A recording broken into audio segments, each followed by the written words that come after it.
अस्सलाम वालेकुम बच्चों, कैसे हैं आप सब लोग। उम्मीद है अल्लाह के करम से इंशाल्लाह ठीक ठाक होंगे।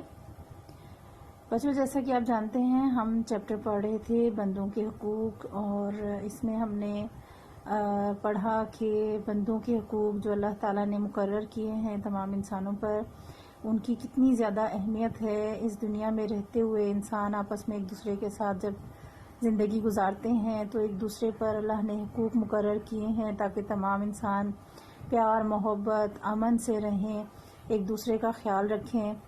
तो इंसान जब एक माशरे में एक जगह रहते हैं तो मुख्तलिफ़ रिश्तों की बिना पर एक दूसरे से जुड़े हुए हैं, मुख्तलिफ़ ताल्लुकात की बिना पर एक दूसरे से जुड़े हुए हैं। तमाम इंसानों के उन रिश्तों और ताल्लुकात की बिना पर एक दूसरे पर कुछ ना कुछ हुकूक हैं। इन हुकूक में सबसे अहम दर्जा वालिदैन का था, जो हमने पढ़ा पहले भी प्रीवियस लेसन में पढ़ चुके हैं। कुरान पाक में कई जगह पर वालिदैन से अच्छा सलूक करने के बारे में ताकीद आई है। इनके अलावा हमने देखा कि वालिदैन के हुकूक में माँ को खुसूसी अहमियत हासिल है। फिर रिश्तेदारों के हुकूक, पड़ोसियों के हुकूक, गरीब लोगों के हुकूक, मिस्कीन मुहताज यतीमों के हुकूक, ये तमाम चीज़ें हम पेज नंबर 1 चैप्टर के फर्स्ट पेज में हम पढ़ चुके हैं। इतनी रीडिंग के दौरान जो टॉपिक्स हमारे सामने आए हैं एक्सरसाइज में, इनसे रिलेटेड जो क्वेश्चंस हैं, आज उनके नोट्स में आपको करवाऊंगी। चैप्टर बंदों के हुकूक में जो सवाल नंबर 1 है वो है बंदों के हुकूक से क्या मुराद है। बंदों के हुकूक से मुराद वो हुकूक हैं जो अल्लाह ताला ने तमाम इंसानों पर मुकर्रर किए हैं, यानी एक दूसरे से अच्छा सलूक करना, एक दूसरे की मदद करना, एक दूसरे का अदब व एहतराम करना वगैरह। यानी और कई चीज़ें हैं, कई मामलात हैं, हमने चैप्टर में डिटेल से पढ़ा। तो वो सारी चीज़ें जो हैं जो अल्लाह ने एक दूसरे पर इंसानों पर मुकर्रर की हैं वो बंदों के हुकूक हैं। क्वेश्चन नंबर 2 है वालिदैन से हुस्ने सलूक से पेश आने का क्या मतलब है। वालिदैन से हुस्ने सलूक से पेश आने का मतलब है वालिदैन की इताअत करना, यानी वालिदैन की फर्मा बरदारी करना, जो डिटेल से हम लेसन में कंप्लीट कर चुके हैं।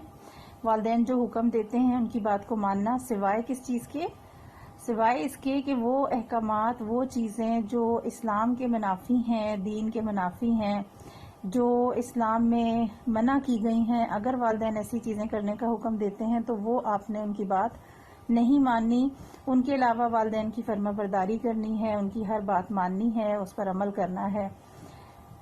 वालिदैन से इज़्ज़त और एहतराम से पेश आना, वालिदैन से दिली मोहब्बत रखना, उनके हक में दुआए खैर करना, यानी उनके साथ ना सिर्फ अदब व एहतराम से पेश आना है बल्कि अल्लाह ताला से उनके लिए दुआ करनी है, उनकी अच्छाई के लिए, भलाई के लिए। अगर ज़िंदा हैं तो सेहत, तंदुरुस्ती और सलामती के लिए, और अगर वफ़ात पा चुके हैं तो आखिरत में उनके लिए भलाई और मग़फ़िरत की दुआ करनी है।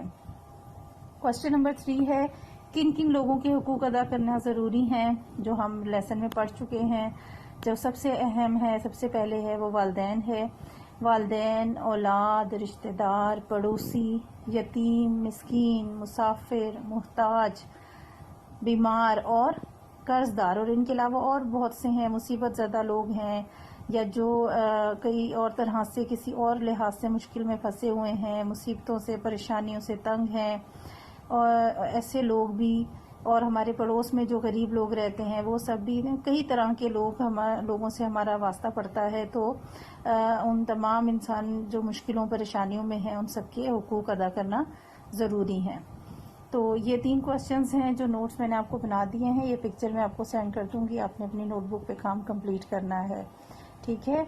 और रिमेनिंग जो टॉपिक है बंदों के हुकूक के हवाले से, बंदों के हुकूक की अहमियत कुरान पाक में, दीन इस्लाम में क्या है, किस कदर बयान की गई है, वो रीडिंग इंशाल्लाह हम नेक्स्ट लेसन में करेंगे। और उससे रिलेटेड जो क्वेश्चन रिमेनिंग है वो भी हम इंशाल्लाह नेक्स्ट लेसन में करेंगे। ये आपको होमवर्क मैं आपको दे रही हूँ, आपने notes neat and clean copy पे लिखने हैं और उसके साथ साथ याद करने हैं, ठीक है।